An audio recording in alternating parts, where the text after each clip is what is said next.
In the name of Calypso, from Croatia to Sparrow, yeah, it was so much tears going through the years. Yes, it all Mr. Music toy to keep the culture alive on the soil. Was so much stormy weather, change, torment and pressure. Yeah. It was sad, very hard, but now we have to be glad. Because Calypso is free, yes it's free, traveling universally. Yes, we're traveling, and we're traveling. So let it spread its wings apart and invade every human heart. Calypso,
Greetings. My name is Valerie Suzette Jean-Marie, and I'd like to welcome all our attendees today. Thank you very much for the parents who have turned up and brought their lovely children, and to our elder and all members of the Vastate Advocacy Group and the members of public and if the media are here, welcome. I'm Valerie Suzette Jean-Marie, and as we stated on the Good Morning Barbados, I'm commissioned to take over the baton for the Remembering Janet, the Society for Resettlement of Caribbeans. We spoke briefly on Good Morning Barbados pertaining to 70 years of Hurricane Janet and the consequences, the people, the citizens that would have left Barbados to go mainly to UK,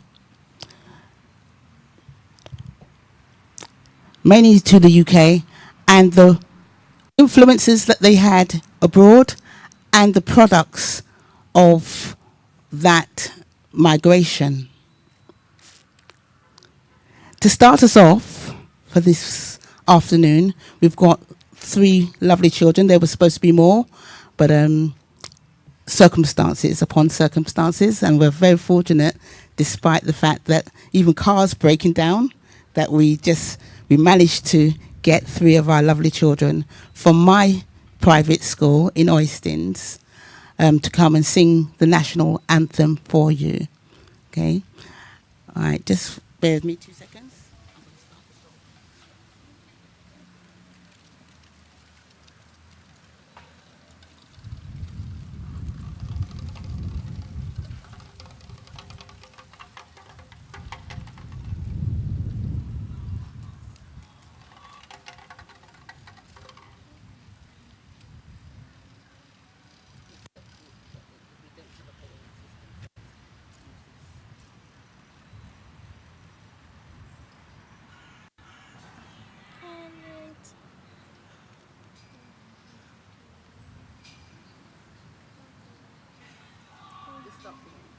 When this fair land was young, our grateful fathers so deceived, from which our pride is sprung.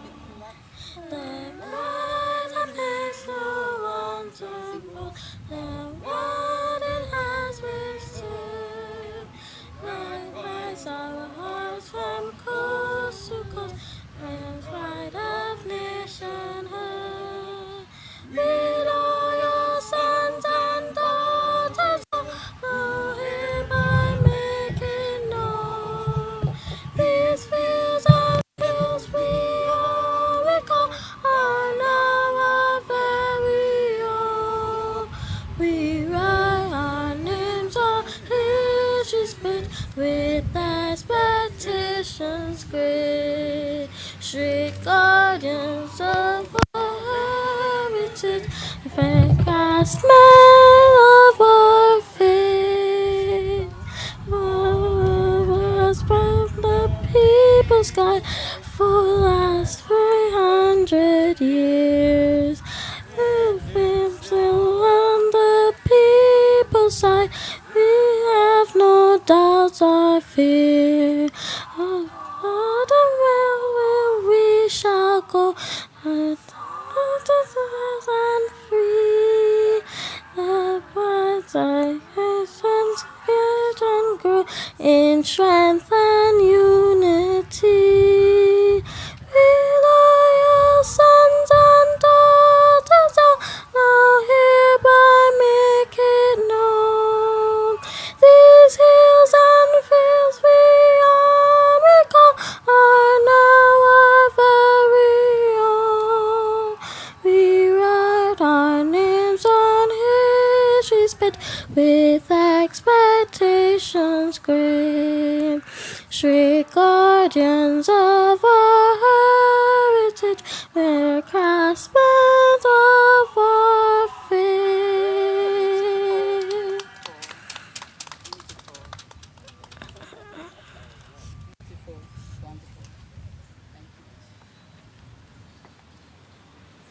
Thanking you, Denzel.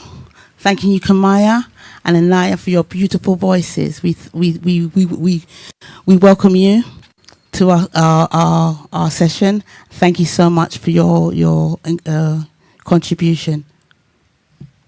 This is our future.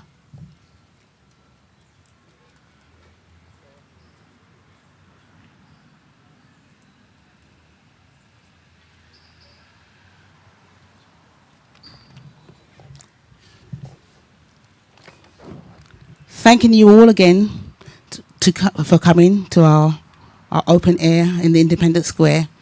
Thank you, Elder, for setting this up, and we now welcome you to come and stand before us to talk to us.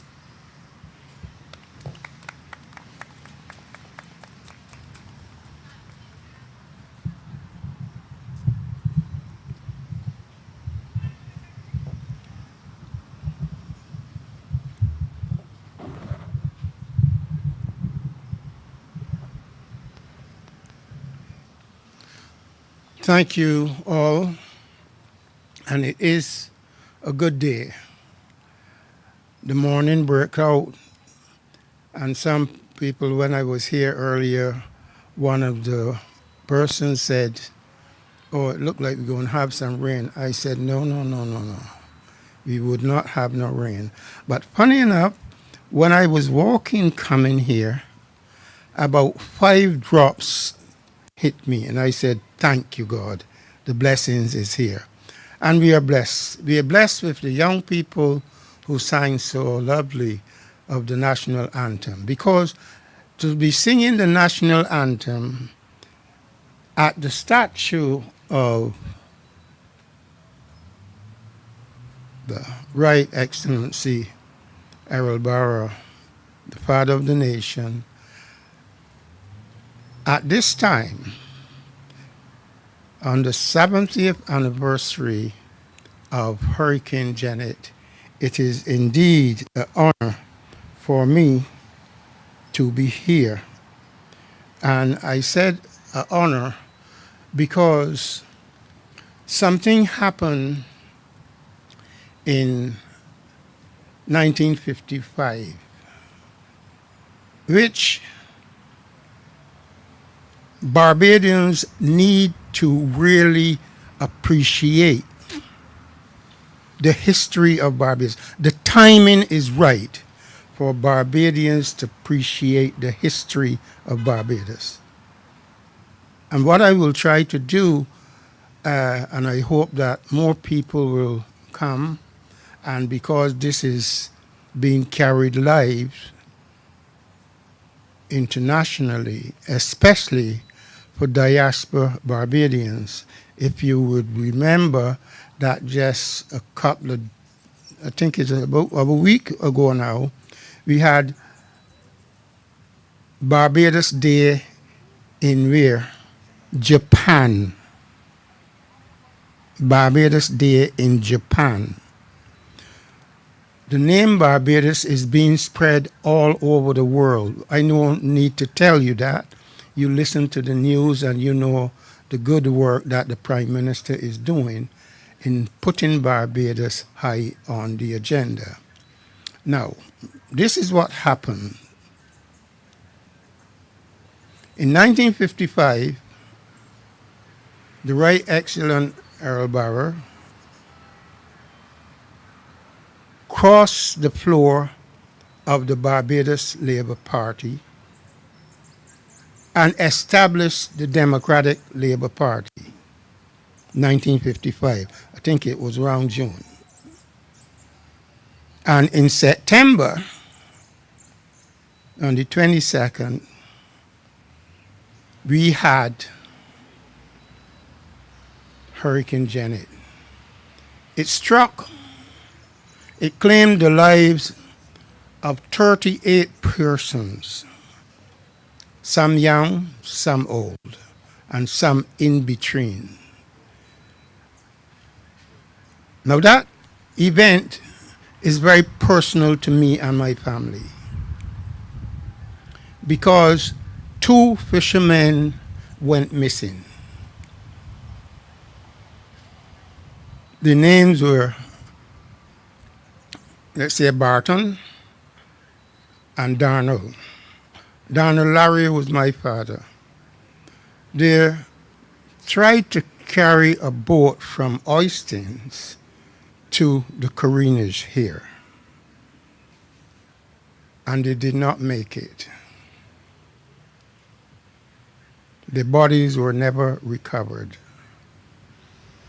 And one could say that my father, leaving my mother with 9 children, and on the flyer you have there, you could see what, it has a picture on it that captured a woman with some children.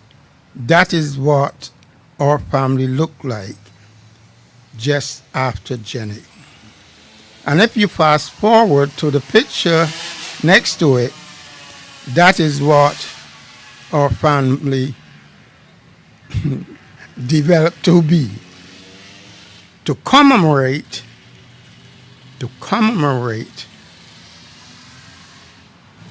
a gift to Barbados that we felt that we owe Barbados. And this is why we felt that we owe Barbados. The best thing that happened to our family, and I'm going to say it, the best thing, because I do not want people to believe because there's a national disaster, it is all bad. You get what I'm saying? One would say the worst trauma that a family could have is the head of the family, the breadwinner, dying suddenly, body cannot be found, and leaving the woman. And we know that the women is the one that keep the family together. But just think about a woman trying to keep 9 of his children plus 2 that was not his children. 11 children, trying to keep them together without the main breadwinner. Sounds like a disaster, isn't it? But what happened? Because there was a political upheaval in 1955, as the Right Excellent Errol Barrow crossed the floor, so you would imagine now there was a lot of discussion about politics. This is what the government did. The government established a social fund, and the public responded because an entrepreneur did a great thing. He called our family and he said, look, I would give the eldest child of our father a passage to England. At that time, when someone is going to England, you have to sell a pig or cow or something to make up the passage. But this entrepreneur came and he paid my eldest sister passage to England with a proviso that you must work and help the rest of the family. And off she went. Now, when things like that happen, it's usually the man, the eldest man, that is the pioneer, not the woman. Not the woman. So the tables turn in my family. And this is what the government did. The government said, look, all the young children under 16 years who would be at primary school, what we will do is that when you're leaving primary school, if you didn't go on to secondary school, you will get an apprenticeship. We, the government, will pay an apprenticeship for you to do a trade. Can't want nothing better than that. And that is something that if my father's body was found, we would have had to bury him And if he was alive, he could not have afford, being a fisherman, he would not have been afford to pay tuition fees for our family to get whatever trade they want. So the best thing that could have happened to us was my father going missing. Yes, we went through trauma trying to search for his body and what else came with trying to survive the after effect of Hurricane Janet. I was 12 years old at the time, so you would understand the impact. My last sister, listen to this, my last sister was 6 years old. And she was very close to my dad because you remember, it's his last daughter. So it took her 40 years to get over the trauma of losing her dad. And that 40-year process was when, in 1995, when I returned from England to resettled, I had the 40th anniversary of Hurricane Janet and the missing of our father at Oyston. And my sister broke down and cried. Would you believe that last year, on the 1st of July, we had another hurricane that also disrupted or decimate the fishing industry. And what was her name? What was the hurricane name? Beryl. Beryl was the last daughter of my father. You get how things happen, right? But listen to this. This is even better. My mother is 44 years old when she missed her dad, when she lost her dad, her husband. When she was 95 years old, she lost her dad in 1955, and when lost her husband in 1955, and when she was 95 years old, which was some 51 years after his death, I wake up one morning and I said to her, Mom, I want to take you somewhere. And the relationship we had was such that if I say to her, Mom, I want to take you somewhere, all she'll tell me is when, not where, but when. And I said, I want to take you on the Atlantis submarine. Now, could you imagine a woman with arthritis, 95 years old, 85 years old, and going on the Atlantic submarine? I don't know if any of you have went on it. When you got to, you know what going down a submarine is like, right? She never asked me no questions. She just followed me. And when we got down to the bottom of the sea, I saw she had this fixation on what she see at the bottom of the sea. Believe you me, it's beautiful. Seeing the fish living just like we living on the land and having their fun and going into their homes. And I saw she had this fixation, and I didn't pay no attention to it because I've seen the bottom of the sea. I was part fisherman as well. And A day after, I asked her, Mom, what was that all about, how you had this fixation?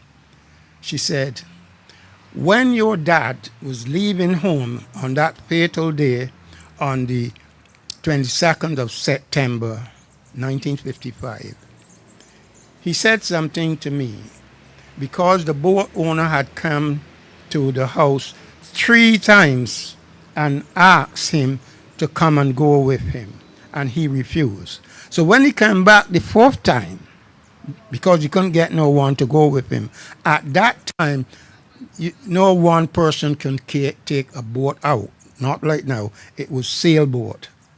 And he said to my mom, he said to me, look, he's my good friend. We go fishing together. So I'm going to go with him.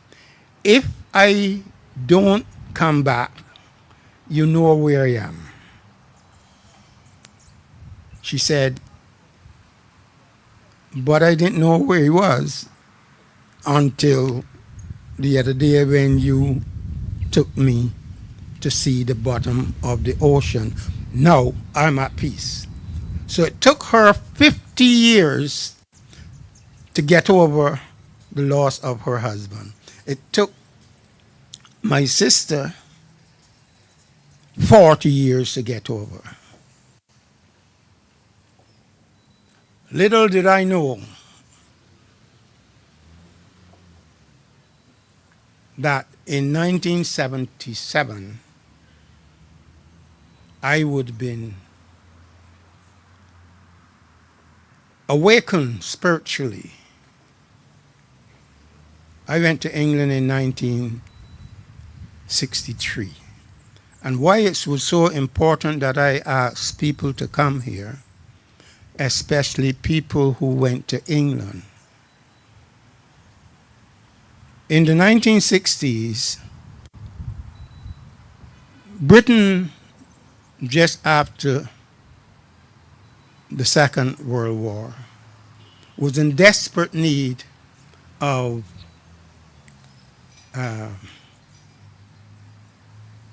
cheap labor.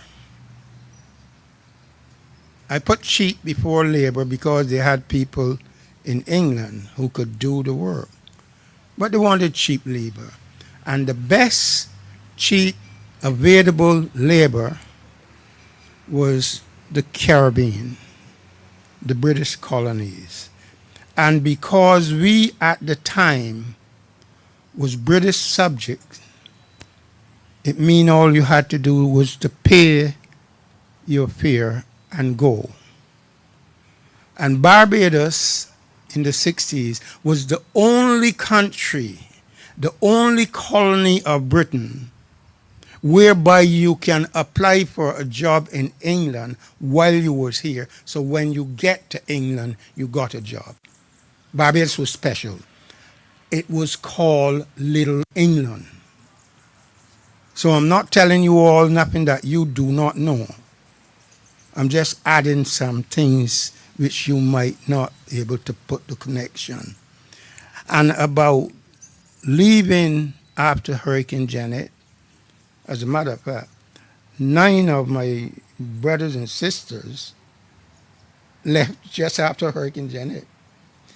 We went to England, Canada, and America. And right now there's 7 of us alive. 5 is in Barbados, 1 in Canada, and 1 in England. I hope they're listening to this. So it touches on their experience. But could you imagine, my first child at the age of 20 was born in September. And I left and went to England in November. So that means I had no relationship with my child, my son. And you know, when a parent do not have, especially a man, do not have a relationship with their children, especially their boys' children, we got serious problems. So I am a product of that. Listen to this. I gone to England, and because of my commitment to family, I sent the year after I sent for the woman that gave birth to my son. And within 2 years, we had 2 children. And in 1966, just after the election, I had promised my mother that if she took care of our son, my son, because I was sending for the mother, that I would give her a holiday. So said, so done. I went, booked the passes for my mom, and she came up, and she informed us of what the election was about, and we are now, it's 1966, we are now an independent country, and how excited it was all about. And because she saw what I and my wife was experiencing about taking our children, this is thing that you all would not know. You get up in the morning, the snow is on the ground, and you have to wake up your children and take them through the snow to a complete stranger. You knock at the door, you hand the stranger your child, and you go on to work. In the evening, you come back, you knock at the door, and the stranger hand you your child. We need to understand what our people who went to England in the 50s and 60s went through. My mother said to me, no. When I am going back, I'm taking these 2 children with me. There's nowhere I can stand by and let my grandchildren be raised or be looked after by complete strangers. And the strangers at that time did not look like you and I. You get what I mean? There were because every woman, and it would be a woman looking after the children, every woman that was going to England during that period was looking for a job. Whether a man sent for them or to join in a partner, a husband or wife, they were still looking for a job, just like how my sister went up. So there was no care provision for our children by black people. No. My mother said, no. One child was 2 years old and the next one 6 months old. And my mother put them on the ship and brought them back. So my mother would have been one of the most fortunate women that went to England on holiday in the 60s. Because most women going up there in the 60s, working class women, I don't know nothing about upper class people, working class women would not be going on holiday anywhere. They're too busy doing domestic or servant work. That was the reality in the 60s. And as a result of that, a lot of you all, and I would go so far to say every single Barbadian living today had a relative or a close friend who left Barbados following Hurricane Jenny. That is how important this day, as we celebrate Hurricane Jenny, is. It has a lot of different features to it, and Barbados is now poised to be the better of that experience. I can go on and on about why it's so important. I'll close with this. Because of the support my family got from Barbados, the government and the people of Barbados, I said I was spiritually awakened in 1977, and the Spirit told me I must give back to Barbados some of what Barbadians give to me and my family.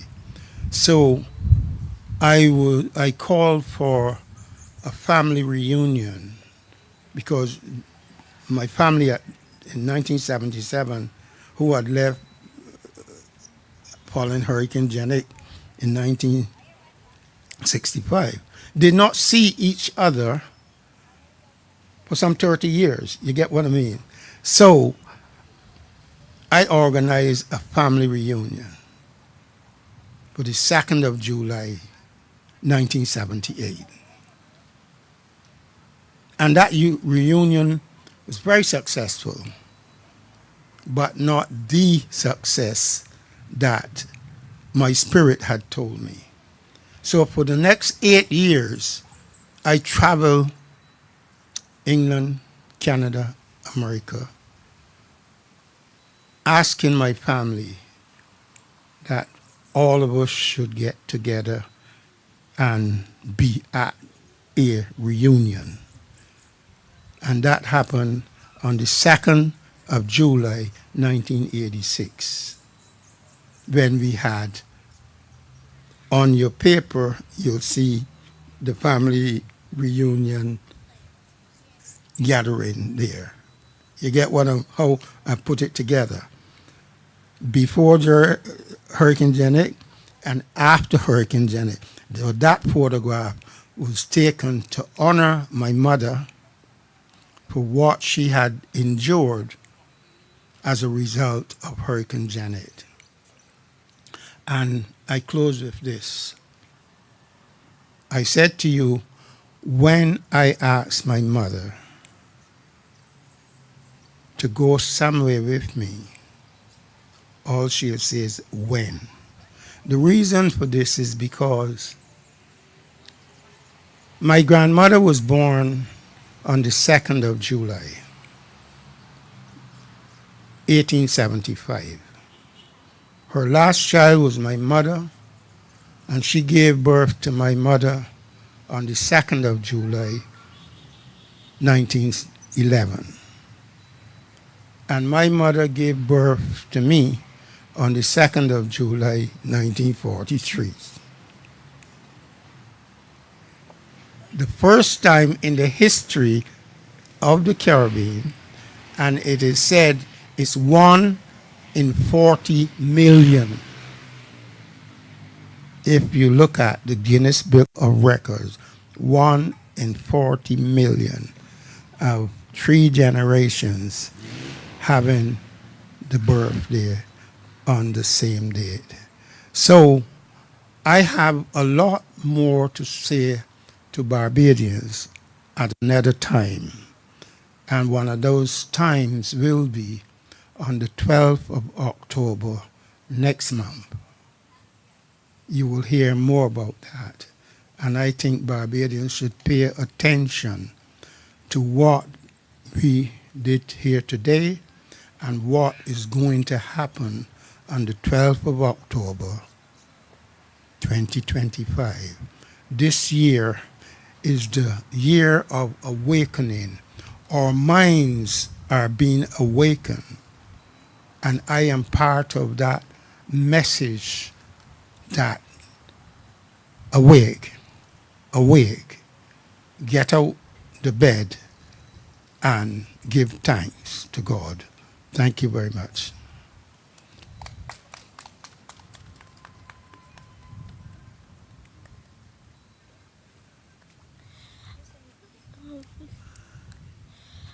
On behalf of Miss Valerie, Suzette, and Elder, we would like to thank you for being here this afternoon and listen to us sing. Have a good day. Thank you.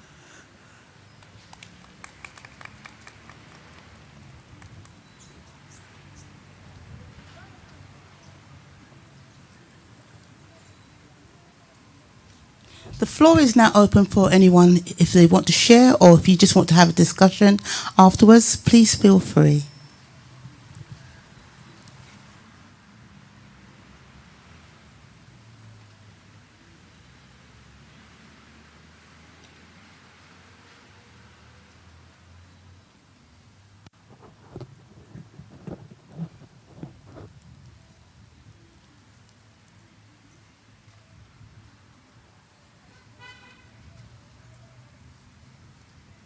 Good afternoon. Right. What I would beg your indulgence and ask, I don't know if you want to come and say again, but you mentioned something in your remembrance of how mum came up and said not her grandchildren, and she brought them back here. And you also mentioned on the flyer about the Barrow children. And I think that is something that we need to look at a lot stronger, because it comes from that whole experience where the dynamics of our family was forever changed and impacted by Hurricane Jeanette, and where Barbadian society did not follow the narrative. We evolved into something different because I am a product of what you would call the Barrow children, where your mother or your father left you here with an elder relative to be raised, and they went overseas looking for a better life. And to us, the Barrow generation, it was normal. And then somewhere along the line, some psychologist or psychiatrist comes along and tells us that our family is dysfunctional. And I'm still trying to see, how is that dysfunctional? Because they are looking at having the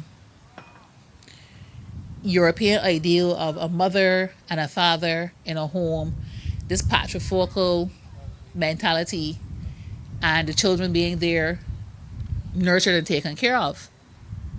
But growing up, I never felt neglected or not taken care of. Right? I lived in a home with my grandmother. Well, between the two. So I had up home and I had down home. Right? And this whole Barrow episode is when your parents, your aunts, and your uncles would literally be sending barrels from overseas back to your grandmother to help take care of you and your other siblings, or in my case, even my cousins. Because, like I said, being between two grandparents and my father and mother only having two children. So I have one brother and no biological sisters. So I have cousin sisters who raised up in between the two households with me. And when I was growing up, that was normal. There are several households in Barbados where that was the norm. And everybody knows at Easter you get a barrel, summer you get a barrel, Christmas you get a barrel, New Year's another one coming from either auntie, uncle, mommy, daddy, something like that. So to us that was normal. But to hear it now explained, and persons looking at this thing with this concept of barrel children, I'm still a bit confused. But then I realize how it impacts us now. When my generation is now looking to live what the psychiatrists tell us is the ideal, where you have the nuclear family, mother and father and children in a home. And I don't know how to live it.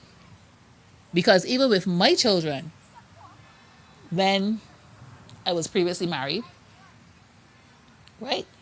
My children were raised by my extended family. So most of my older cousins have the title of auntie and godmother. So my children know what it's like to be raised in a large extended family where you have auntie, godmommy that you can run to. Godmommy happens to be your second cousin or third cousin somewhere along a pumpkin vine there running. But to them, that is normal. So it's not hearing one voice of authority saying, you're better. And my daughter knows this, my oldest daughter knows this full well. I told them I could not keep noise coming down from, because they're the ones who started traveling by bus to go to school. Most of us went to school in our neighborhood. I guess that's what the government is trying to get back to. And if I made too loud a sound at the top of the gap, by the time I got to the bottom where we live, my grandmother knew. Yes, you had telephones, but they used to work faster than cell phones. Because she would know what I said, where I said it, and I would have to explain why I said it. Good. Then don't talk about if you're going someplace and you're looking to even think about getting in trouble. It would get back home before you got there. And my oldest daughter experienced that one day on a bus. She was the generation that traveled to school. So she went to school at St. Christopher, and then she went to Queen's College. So that's a big thing from moving from Oisins to travel and go. And she was on the bus, and children were giving trouble, and they were using the rubber bands. And she got hit with one. And she snatched the rubber band. She was like, I bet you. And then she stopped.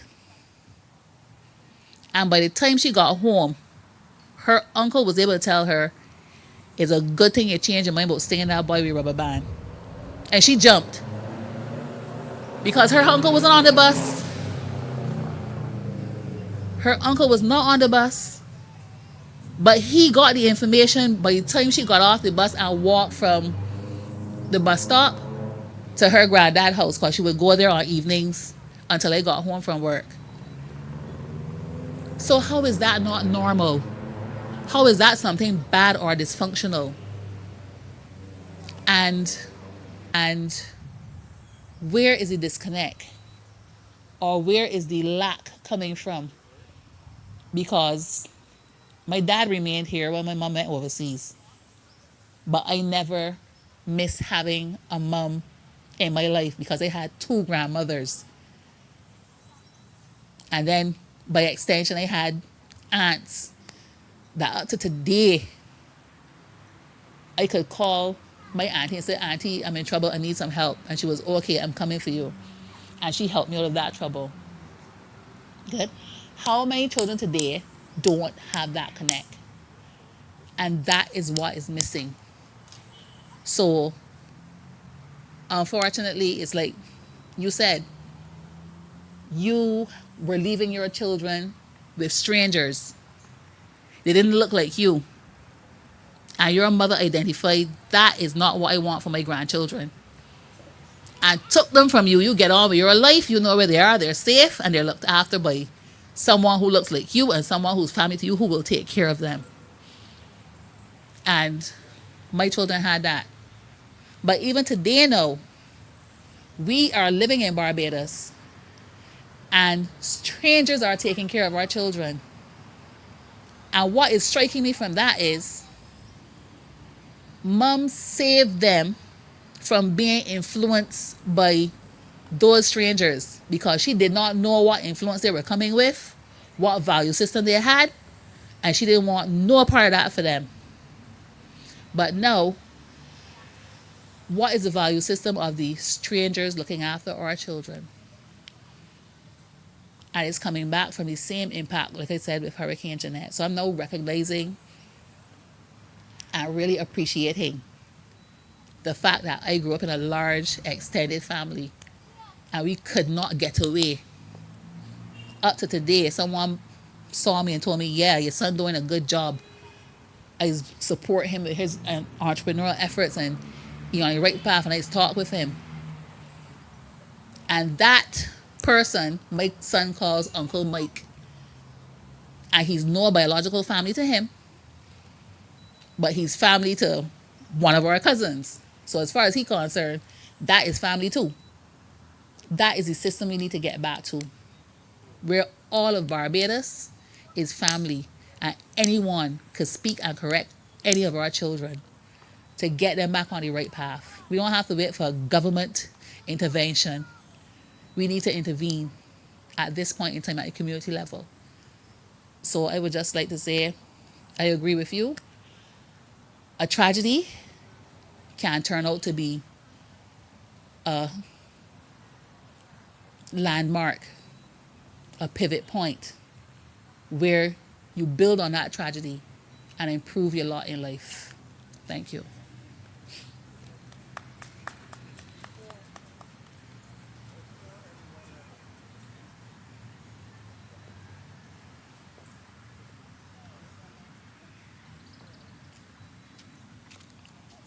Sophia have just put it into context of her personal experience and the importance of the family unit. And I will challenge anyone in Barbados. I saw the media gone, but how the message go, the media will know what I'm saying. I will challenge anyone in Barbados or any Barbadian, any part of the world, and this is going out live.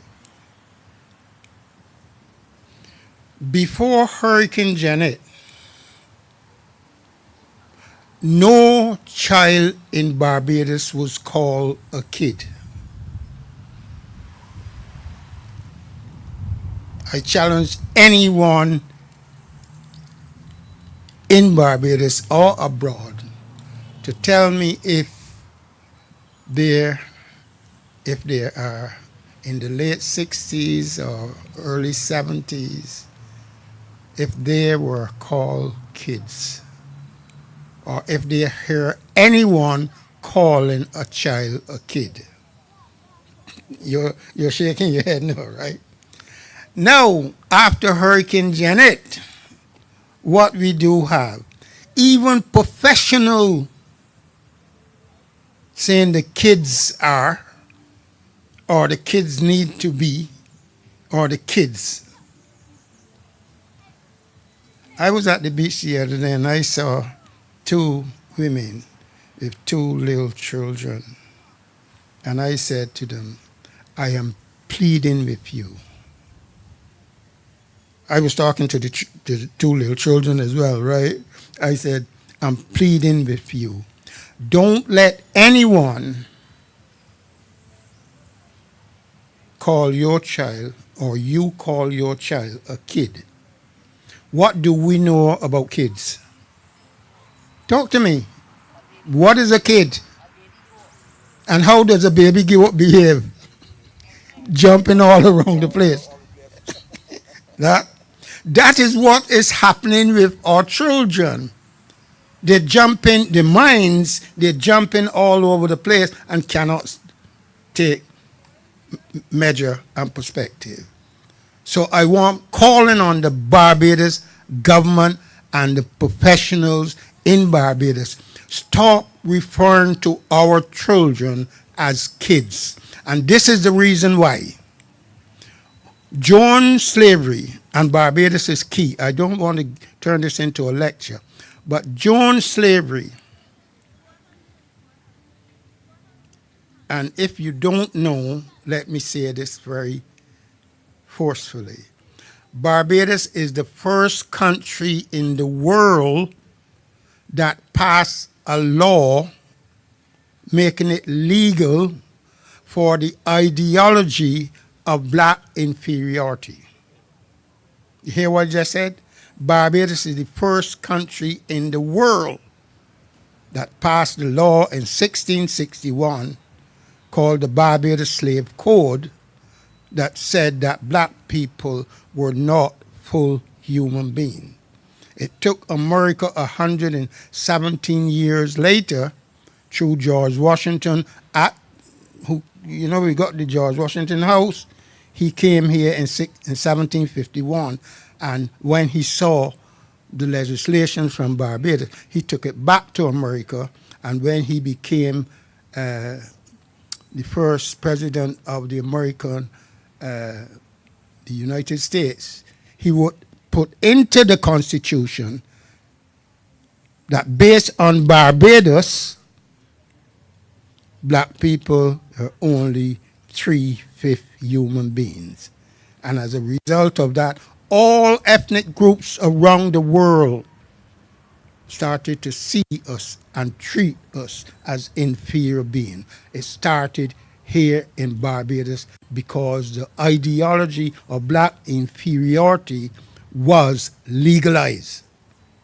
Get that straight. So therefore, when during slavery, during that period, when a black woman gave birth to a child, and that woman was not seen as a human being, her children were called cubs, pups, or kids. And today we believe you don't call a woman, give a child a pup. You don't call it a kid. But the woman will say, I got 2 kids.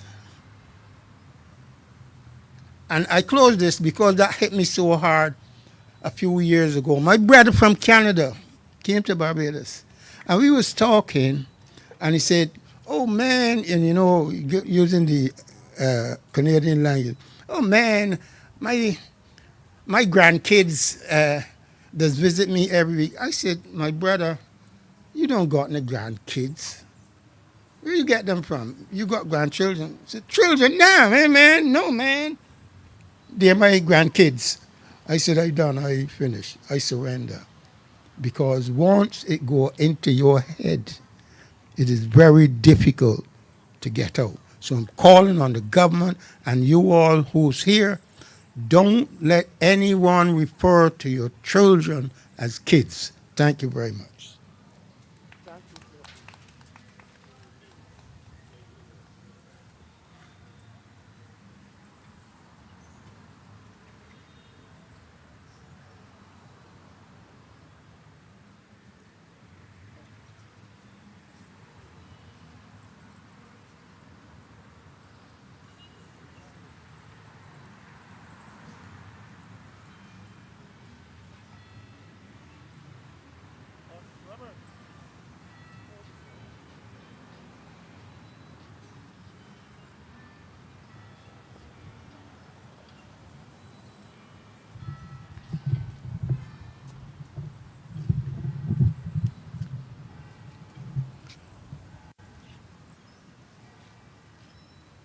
I want to say this, and in saying this, I want to introduce Mr. Robert Gibson, who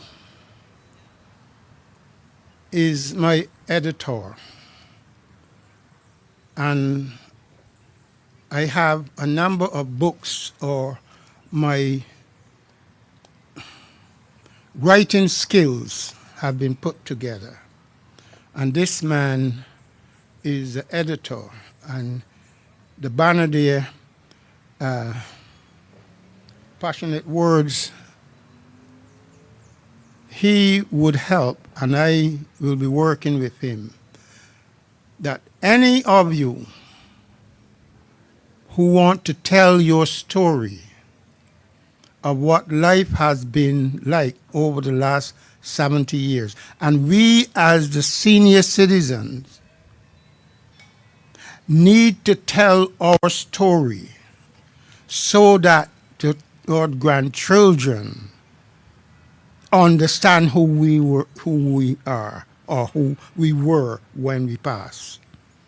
Between he and I, through his company, we will capture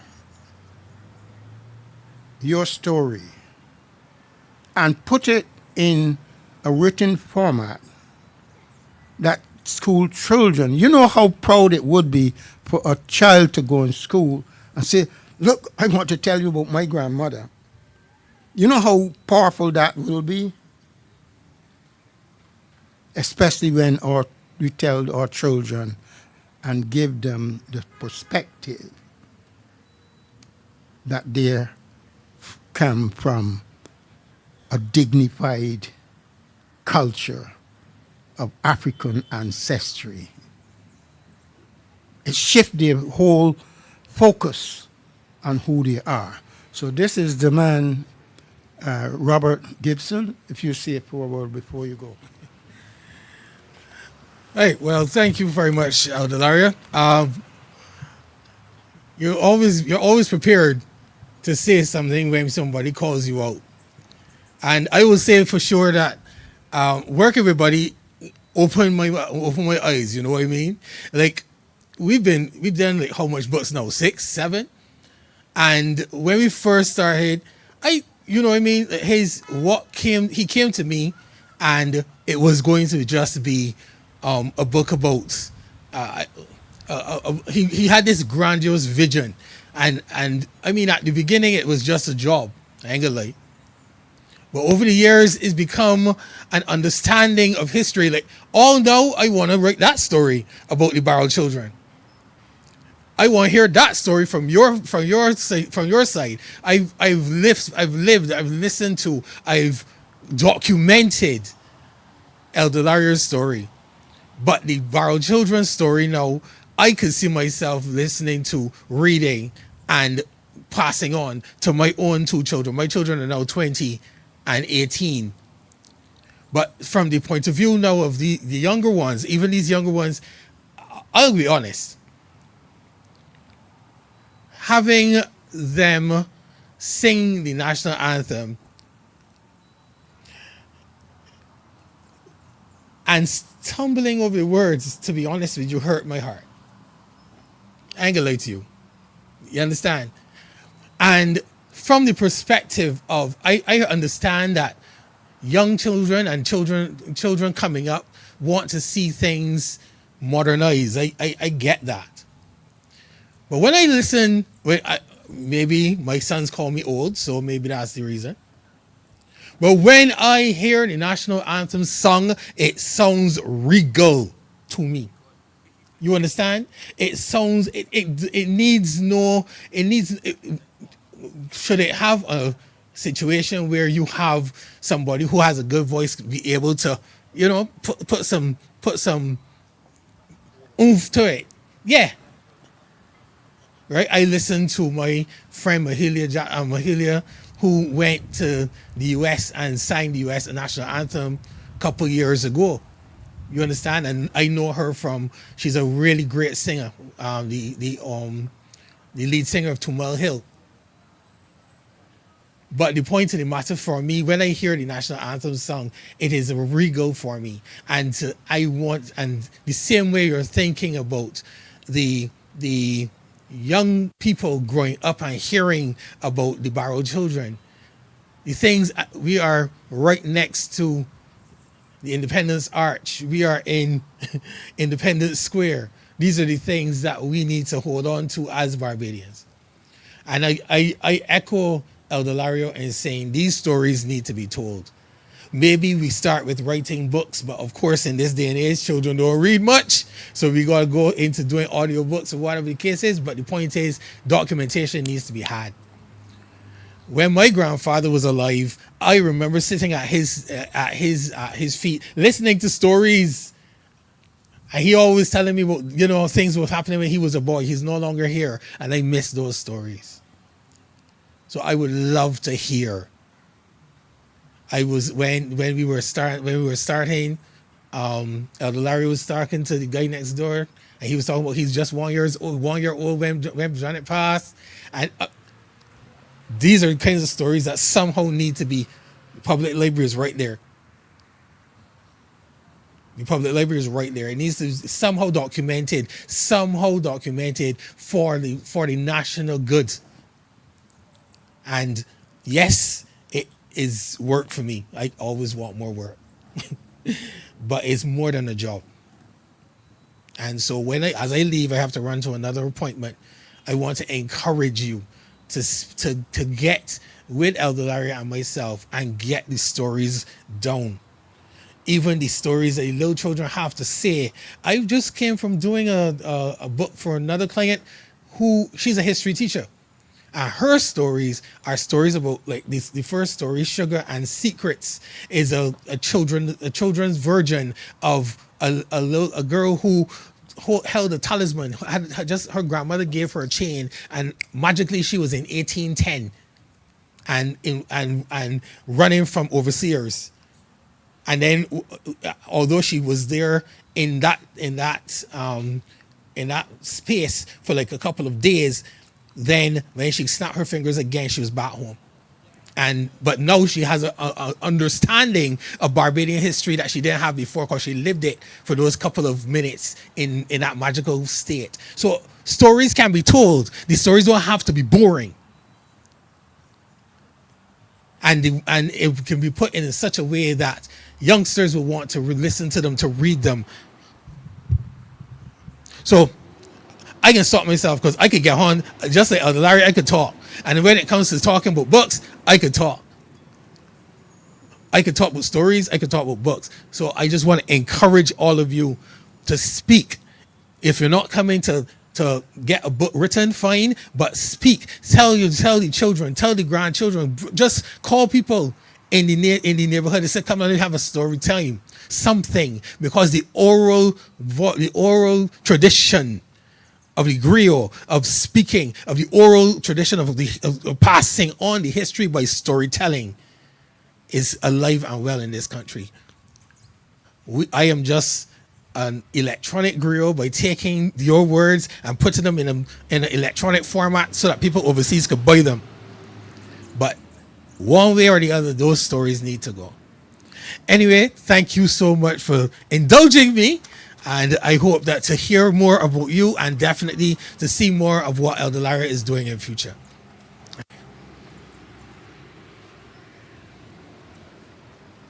Well. I had no intentions in talking about stories. None whatsoever. But the Elder and Robert, you've inspired me. Because I too have a story. I'm not going to go into my story right now. But stories can be told in many different ways. And I'm a songstress. And I have a personal story. And I'm not going to go into the story. My father's name is Ishmael Steele.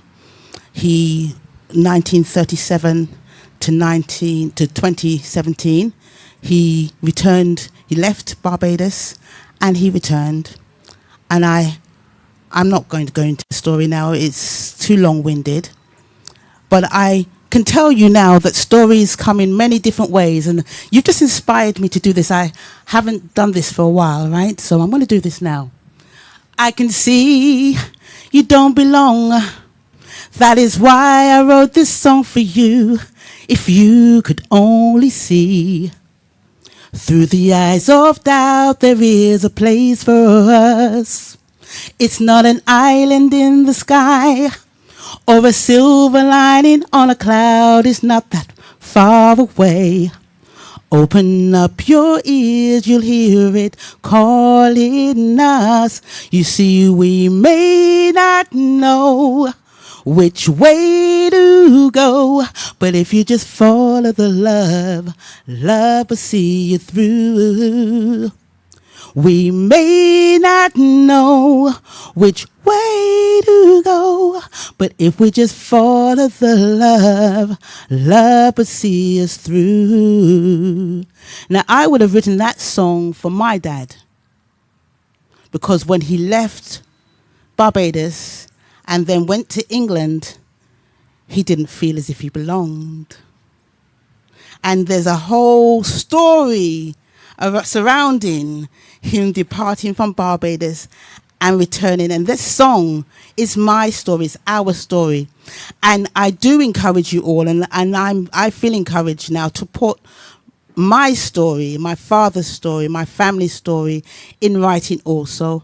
And may I just end by thanking you, Elder. Thanking you. You're an inspiration. And thank you. Thank you very much for sharing your story, Miss Barrow. And Robert, for being the editor and the writer that you are. Thank you. And children, these stories will be written. We are going to encourage all the adults, all the elders to write the stories. Some sophisticated and some in little cute books for you. We're going to encourage this. I'm going to oversee this as well to make sure that these stories get known so that our children can understand who they are, where they came from, what auntie really means, what uncle really means, our history. Thank you so much again.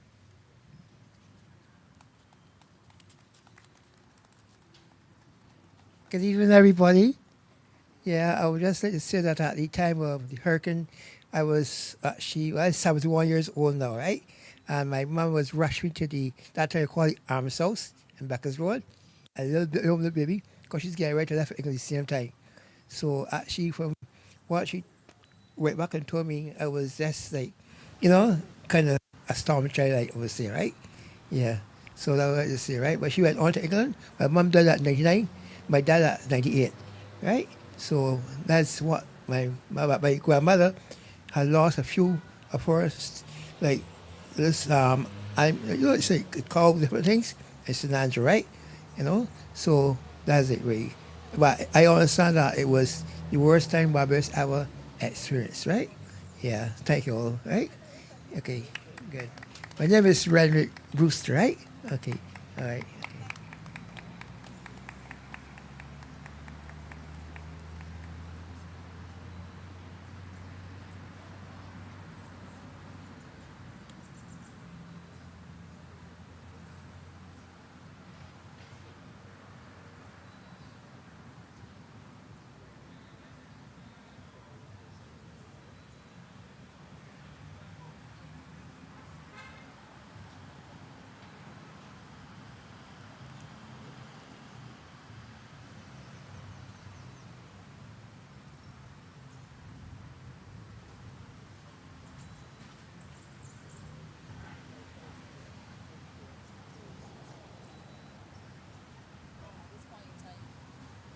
If there's anyone else who wants to come and share memories,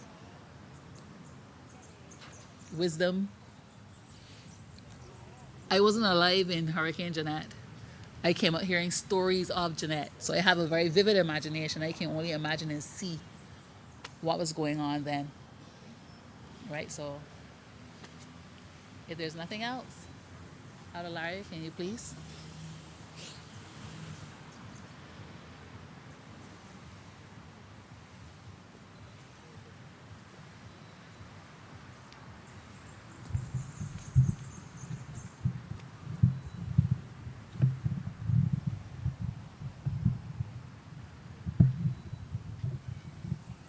Again, thank you all for coming and sharing.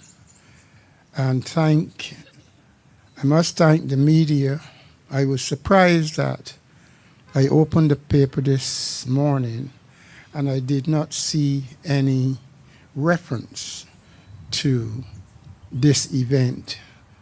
And it is sad. And when we were on Good Morning on Friday, we only had, I think, 4 or 5 minutes to get the message out. So it is sad. But what I would say to you all is that Barbados is blessed. There's no question about it. I was at a gathering a few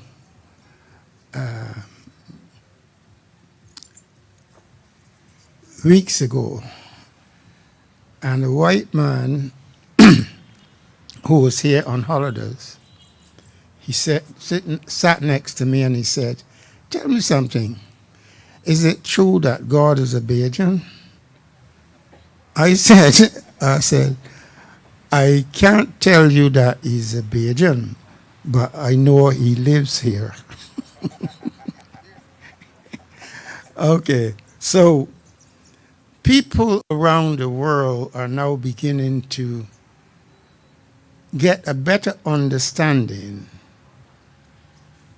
of Barbados and the peculiar situation that a small island like Barbados is continuously being said, we punches above our weight. What does that mean? It means that we are doing something that is not normal. And our family story about history and Janet, I told you about my family, the 3-generation birth. That is not normal. Then what happened to us in Hurricane Janet? And then the vision I had for the 21st century. It's not normal. I heard the Minister for Foreign Affairs said yesterday, I was listening to a clip that was sent to me, and he said, it is true, we can't see the future. And I said, what do you, I couldn't talk to him, he was on the television. But I said, stop talking foolishness. How you mean no one can see the future? I saw the future in 1977. And all the things that I saw in the future is now happening. So one of these little children, by listening, they open their brain, their minds, and they can see what is happening. The Bible is full of stories, of visions. So if the Bible, which we live by, had these stories of visions, you mean the God that gave the visions then is not the God that is alive today, that gives vision? I know he gave me one, and I'm a testimony of that. And you will hear more about that, because for those overseas, the cameraman is going to take, and you all could look at, some of the work that I have done over the years from 1977 to present. And now with what my niece have just opened about the Barrel Children and my editor, we will look at the story of the Barrel Children, and I'm sure she would take the responsibility of interviewing my children. Who's Barrel Children, but who are Barrel Children, but they don't talk about it. They now need to talk about it so that the trauma that they lived through can, and the DLP did something, and now the BLP is doing something, all stemming from the Society for the Resettlement of Caribbean Nationals. And when you hear about returning nationals, you remember we went through that period of talking about returning nationals? All of that comes from the work that I started back in 1992 in England.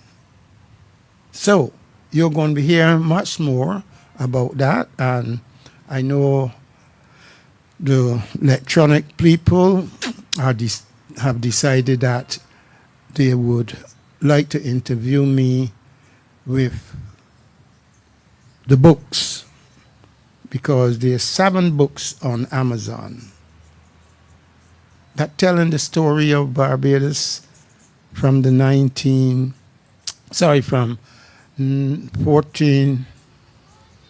Barbados was founded really in 1627. So in 2 years' time, 2027, Barbados would have its 400th anniversary. Unique. It will be unique.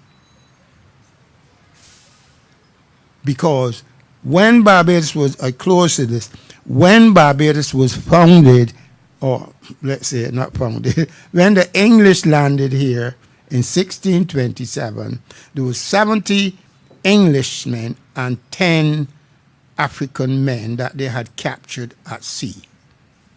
And when they landed here in what we call Whole Town,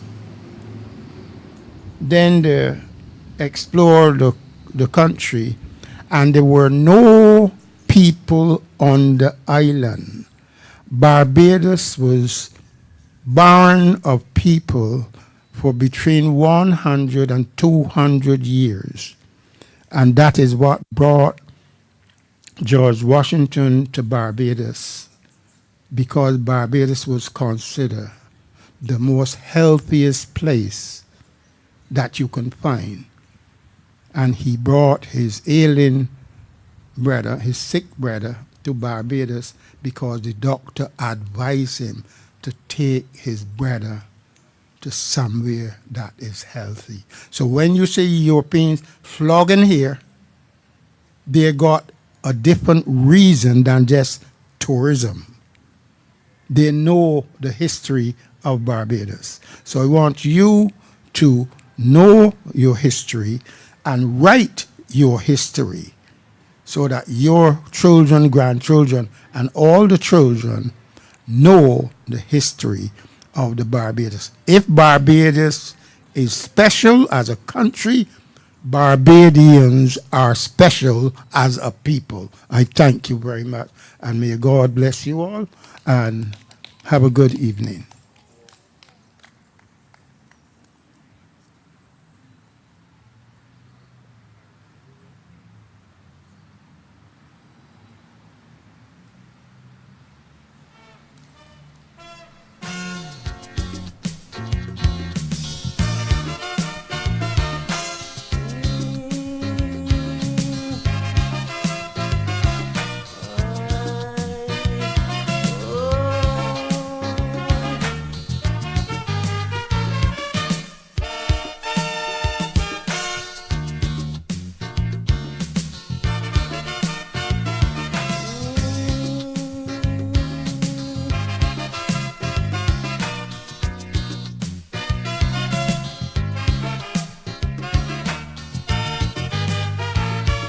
They want to know why the young people going astray.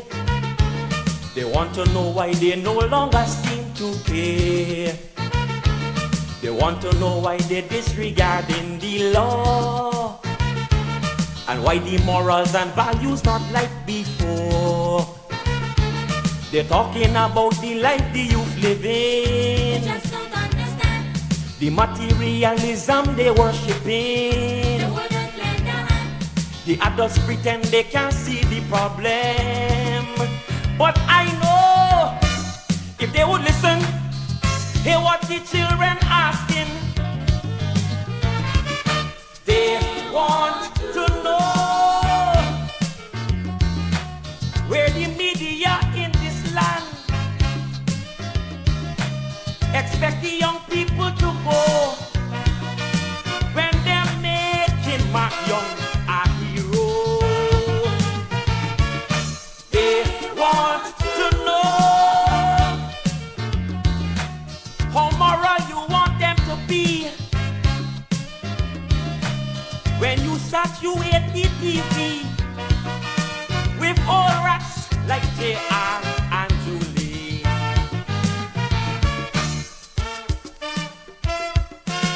They want to know, they want to know, they want to know. Tell them, you got to tell them. Yes.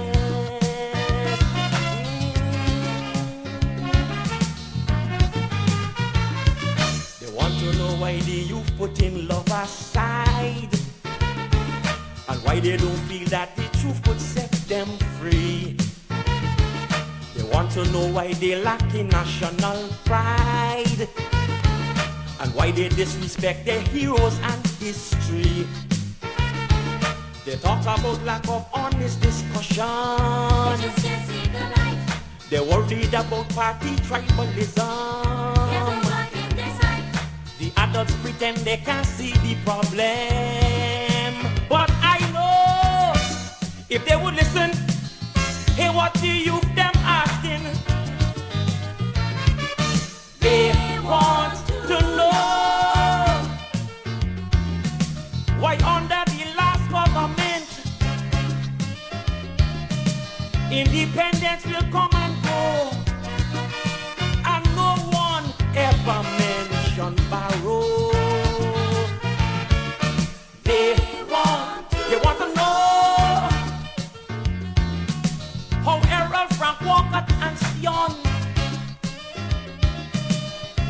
talking about the trade union. Forget to mention Grantley Adams.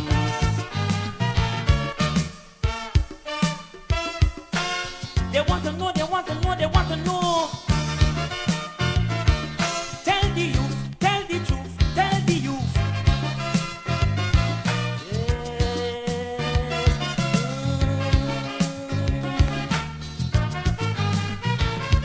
They want to know why the drug problem in the schools and why so many young people want to be high. They want to know why the youngsters calling we fools, and why when we give them advice they asking why. They're talking about the church losing power, They just can't see the root. and everybody blaming one another. They're blinded from the truth. The adults pretend they can't see the problem, but I know if they would listen, hear what the youth them asking. They want to know why you smoking like a chimney, wasting away your lungs and money, 'cause you feel tobacco not like weed. They want to know why you drinking and stumbling about. Dirty words coming from your mouth, while your wife and children home in need.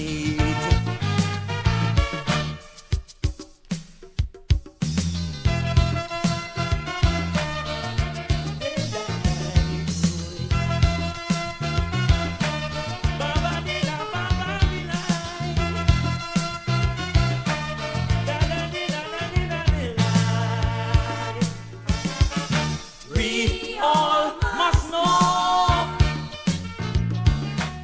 that the future lie in we hand, and we got to save this island. No matter how dismal things may seem, we got to know that the youth them in hard to reach, but we must practice what we preach if we want them to follow a dream.